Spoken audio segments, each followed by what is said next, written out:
आज हम देखेंगे कि किस तरह से हमने इससे पहले दो पार्ट बनाए हैं, एक कंप्यूटर बेस पे करियर गाइडेंस में और उसी तरह से एसएससी पर आप यूट्यूब पर लिखकर सर्च कर सकते हैं Azharuddin Shaikh after HSC after SSC और Azharuddin Shaikh career in computers and IT ये डालेंगे आप तो आपको वीडियोस तो मिल जाएंगे। अब हम बात करेंगे कि आफ्टर एचएससी आप क्या कर सकते हैं। आफ्टर आपका एचएससी समझ लीजिए खत्म हो गया, तो एचएससी खत्म होने के बाद ये 12 बोल सकते हैं क्योंकि बहुत 12 के बाद आफ्टर 12 भी आप उससे कह सकते हैं। तो आपके जो परसेंटेजेस है वो डिपेंड करेंगे। मिसाल के तौर पे यहाँ पर आपका 80% के अभाव आता है। दूसरा सेम सिनेरियो लेंगे 62 75% और उसी तरह से लेंगे 50 to 70%। तब आप क्या करें, इसकी बेस पे आपको मालूम होता है कहीं ना कहीं हैंड राइटिंग का उसका एक होता है, मतलब परसेंटेजेस कम ज़्यादा आने का। तो हैंड राइटिंग बहुत बड़ा रोल प्ले करता है और आपको इंग्लिश में क्या मिले। तो अब इसके बाद में हर बार में आपको लगता है सीईटी यानी कॉमन एंट्रेंस टेस्ट, तो बहुत सारे फील्ड्स में आने के लिए लगता है। इसके बाद जो चीज़ें निकलेंगी, अब एचएससी अगर आपका साइंस से होता है, ये स्ट्रीम्स की बात करेंगे, ये साइंस है, ये आर्ट्स और ये कॉमर्स, एक एमसीवीसी भी होगा। तो इसके बाद आप कहाँ पर जाएंगे, ये फील्ड्स हो गए इसके स्ट्रीम्स एचएससी के। अब आप इसके बाद क्या कर सकते हैं, अब आपके पास दो ऑप्शन है, एक तो आप ये फील्ड स्ट्रीम के हिसाब से आगे जाइए या फिर आप कर सकते हैं, एक तो है इंजीनियरिंग और एक है मेडिकल वगैरह के लिए आपको देना होगा नीट और AIBMT अभी चालू है या नहीं पता नहीं, हमने दिया था मुंबई में जाकर एग्जाम।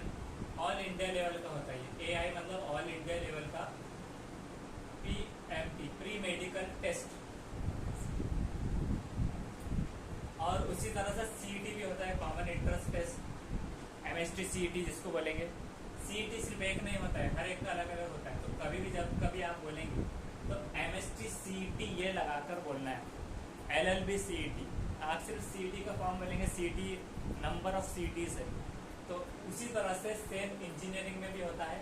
उस टाइम पर हमने एक और एग्जाम दिया था AIEEE ऑल इंडिया लेवल का इंजीनियरिंग एंट्रेंस टेस्ट, उसी तरह से उसका MST CET भी दिया था। तो अब ये चेक करना होगा आपको ये है या नहीं अभी। और उसी तरह से जो अदर कोई अगर होता है इस तरह से, ये दो हो गए नीट, उसके अलावा और कोई CET होता है तो आप उसे आपके कॉलेज में पूछ ले सकते हैं। तो इंजीनियरिंग के लिए इसमें ग्रुप जो होता है, मेडिकल के लिए ग्रुप में रिक्वायरमेंट होती है PCB ग्रुप की, फिजिक्स केमिस्ट्री एंड मैथ्स में एक मिलकर एक स्कोर बनना चाहिए, रिक्वायर्ड स्कोर मतलब हर कॉलेज का जो स्कोर होता है तो वो इसमें कंप्लीट होना चाहिए, चाहे फिर वो नीट हो चाहे फिर वो CET हो। इसमें अगर आपका ग्रुपिंग का स्कोर नहीं बन रहा है तो फिर मतलब आप यहाँ से आउट हो गए मेडिकल स्ट्रीम से। तो ये डिसीजन आप बाद में ले सकते हैं। और सेम इंजीनियरिंग में भी आपको PCM का जो ग्रुप है, अब इसके लिए हमने क्या किया था, मतलब हमारा ग्रुप था 11th-12th का साइंस का, उर्दू मीडियम से डायरेक्टली जंप हुआ था इंग्लिश मीडियम में। तो हमने उसको इस तरह से स्टडी किया था कि ट्यूशन क्लासेस तो नहीं लगाई थी, उसी के साथ हमने ये किया था, एक बनाया था जो स्टूडेंट्स पॉकेट सीरीज को मिसयूज करने के लिए इस्तेमाल करते हैं। तो हमने वो पॉकेट सीरीज लेने के बाद उसको चलते फिरते पढ़ने में इस्तेमाल किया था। ट्रैवल कर रहे हैं, रिश्तेदार के घर पे जा रहे हैं, कुछ भी, अब ऑटो में है, बैठे बैठे जो है तो पढ़ते रहना है। तो आप उसको किस तरह से यूटिलाइज कर सकते हैं आपके ऊपर डिपेंड है। उसी तरह से उसमें कुछ जो ड्रॉबैक्स हुए थे, मिसाल के तौर पर फिजिक्स का सर्कुलर मोशन की डेफिनेशन वगैरह ये सब, उसको बार बार पढ़ने में ये ड्रॉबैक हुआ था कि एक चैप्टर हमने पढ़ा था 2 महीने और उसके बाद उसको बहुत अच्छा है बोलकर छोड़ दिया था और बाद में उसको रिवीजन के टाइम पर थोड़ा हार्ड जा रहा था, या फिर यानी कि उसमें एक चीज़ ये सीखने मिली थी कि आप हर चैप्टर को समझिए, पहले समझने के बाद में उसको और अच्छे से पक्का कीजिए। एक ही चैप्टर को अगर आप कॉन्सेंट्रेट करते हैं कि मैं इसे पक्का कर लूँगा तो बाद के चैप्टर्स का काम जो टाइम होता है, टाइम ड्यूरेशन रिड्यूस होता रहता है। मैनेजमेंट जो आप टाइम टेबल बनाते हैं हर बार ज़रूरी नहीं है कि वो हो, जो बीच में जो रैंडम वर्क्स आते हैं, किसी के पास में शादी निकली, किसी के पास में डेथ हो गई, कुछ भी ऐसे जो नागहानी जो वाक़या हो जाते हैं या फिर अलग अलग सिचुएशंस आ जाती है, मतलब कुछ ना कुछ ऐसा इमरजेंसी केसेस आती है, ये एडमिट हो गए, इनको देखना है, ऐसा करना है, तो उसमें टाइम्स जाता रहता है। तो आपको यूटिलाइज प्रॉपर करना है टाइम का, हर दिन को सोचना गनीमत टाइम, तो उसके हिसाब से आपको स्टडी करनी होगी। तो ये चीज़ है, उसके लिए एक पॉकेट सीरीज को जो बताया है। दूसरा ये है कि संडे मार्केट वगैरह जाना है, वहाँ पर जाने के बाद आपको जो CET के जो बुक्स है वो 50 to 60 रुपीज़ में थाउजेंड्स रुपीज़ के बुक्स मिल जाते हैं। तो हमने ओल्ड सिलेबस हो या न्यू सिलेबस में थोड़ा बहुत 19-20 डिफरेंस होता है। सिलेबस को इतना लेकर चलने की ज़रूरत नहीं, सिलेबस कम होता है, रिड्यूस। 11 चैप्टर थे तो 10 हो गए, 10 में से कुछ कंटेंट था वो निकल गया, एक्स्ट्रा पढ़ने में कुछ वो नहीं। तो आप फ्रेश मार्केट से अगर आपके पास पैसा है तो वो भी ले सकते हैं, लेकिन हमने ये किया था कि नंबर ऑफ बुक्स को जमा कर लिया था, कलेक्शन। संडे मार्केट में आने के बाद नंबर ऑफ बुक्स CET के, इसके उसके, और उसको पढ़ना चालू करना है। उसी तरह से कुछ CDs आते थे नवनीत के, इसके जो लैपटॉप कंप्यूटर में डाल लेने के बाद उसको CET टाइम में अटेम्प्ट कर सकते हैं, तो वो हमने लिया था। लेकिन टाइम के लैक ऑफ टाइम के हिसाब से उस पर ध्यान देना बराबर से हो नहीं पा रहा था। तो यूटिलाइजेशन के मामले में थोड़ा सा ये हो गया था कि वो यूटिलाइजेशन पूरी बुक्स नहीं हो पाई थी या फिर जो भी है। लेकिन ये चीज़ समझ में आई थी कि इसमें टाइम रात दिन देना है, जिम्मेदारी के साथ में ये दो चीज़ों में स्कोरिंग का भी मसला होता है। अगर आपका दोनों में स्कोर अगर हो जाता है तो इसके साथ साथ में भी आपका जो एकेडमिक का स्कोर है तो वो भी मैटर करता है। मिसाल के तौर पर 600 में से 50% आपके मार्क्स होने चाहिए, मतलब 300 अबाउ मिनिमम। ये रेशो के साथ में इसका रिक्वायर्ड स्कोर मैच जब होगा, मैच, तभी आप जो है तो आप मेडिकल या इंजीनियरिंग में जा सकते हैं। इंजीनियरिंग के अलग अलग फील्ड्स निकलते हैं। मिसाल के तौर पे जैसे कि इंजीनियरिंग की अगर बात करें तो जैसे कि BE है, बैचलर ऑफ इंजीनियरिंग में, मतलब इलेक्ट्रिकल वगैरह बहुत सारे आते हैं स्ट्रीम्स। उसी तरह से इसमें MBBS वगैरह होता है, MBBS, BHMS, मतलब ग्रुपिंग का तो मसला आता ही है। MBBS के लिए 5 साल, फिर उसके बाद 2 साल इंटर्नशिप, इस तरह, फिर उसमें लाखों रुपए लगाना भी है। तो वो सारी चीज़ें देखना है कि पेरेंट्स कर सकते हैं या नहीं। हर बार सिर्फ उधार लेकर, मतलब फाइनेंस भी मिलता है उसके ऊपर, लेकिन आपको ये देखना होगा अगर आप बहुत ज़्यादा, आपको ये कॉन्फिडेंस है क्या सेम 100 स्टूडेंट में आप टॉप 5 में आकर बता सकते हैं, आपके अंदर कॉन्फिडेंस है, तभी आप पेरेंट्स का पैसा खर्च कीजिए नीट में, नीट के ट्यूशन्स में। नहीं तो पेरेंट्स का पैसा और आपका करियर बर्बाद हो जाएगा। तो नीट के भी ट्यूशन में बहुत सारी फीस चली आती है, 50,000 अबाउट। तो पहले स्टूडेंट्स को नहीं मालूम होता, क्योंकि at the same time result आता है और उसके बाद नीट का स्कोर आता है। तो पेरेंट्स का पैसा अच्छा खासा खर्च हो जाता है। उतने पैसे में अगर वही अगर बिजनेस कर लेता था तो उसको आगे चल के बहुत ज़्यादा एक बड़े पैमाने पर मिल जाता था। तो BE इंजीनियरिंग वगैरह है, और ऐसे बहुत सारे कोर्सेज निकलते हैं। इसमें BTech है, BTech एग्रीकल्चर में 4 साल का है। आफ्टर 12 साइंस के बाद में इस तरह से ये फील्ड है। ये हमारे पास एक चार्ट है, इसको अगर किसी को ज़रूरत पड़ती है तो उसको व्हाट्सएप वगैरह पर वो ले सकता है। इस तरह से चार्ट है, इसके आप स्क्रीनशॉट्स ले लीजिए। मतलब ये चार्ट्स की, इसको अलग से भी सेंड कर दिया जाएगा। ये चार्ट है इस तरह से। तो 10th साइंस के बाद आप इंजीनियरिंग के लिए जाते हैं, इंजीनियरिंग डिप्लोमा। तो डिप्लोमा इन इंजीनियरिंग करते हैं तो डिग्री ले सकते हैं आप। मतलब 10th के बाद भी इंजीनियरिंग होती है, इंजीनियरिंग डिप्लोमा। तो वो डिग्री इंजीनियरिंग होती है BE की 3 साल की। गवर्नमेंट कॉन्ट्रैक्टर बन सकते हैं, उससे सिविल इलेक्ट्रिकल बन सकते हैं। Associate member of institution of engineering AMIE, RTO inspector का एग्जाम दे सकते हैं। Merchant navy, LIC agent, MPSC UPSC का एग्जाम आप दे सकते हैं। CA का फाउंडेशन 12th कॉमर्स के बाद भी कर सकते हैं आप। और 10th के बेसिस पे बैंक इंश्योरेंस, जो कि इस्लाम में बैंकिंग के ज़्यादातर जायज़ नहीं है। Diploma in farm management, MSCIT course भी 10th के बाद में है। उसके बाद data entry operator, student pilot licence, इस तरह। अब जो 12th साइंस है, 12th साइंस में डिप्लोमा इन ट्रैवल टूरिज्म में भी कर सकते हैं। Laboratory technician, LIC agent, hotel management. ये 12th ये साइंस के हिसाब से था। 12th कॉमर्स के हिसाब से CA कर सकते हैं, BBA कर सकते हैं। इसका अभी बताते हैं BBA कैसा रहेगा। CS foundation, BEd, call centre, bank insurance वगैरह, बैचलर ऑफ लाइब्रेरियन।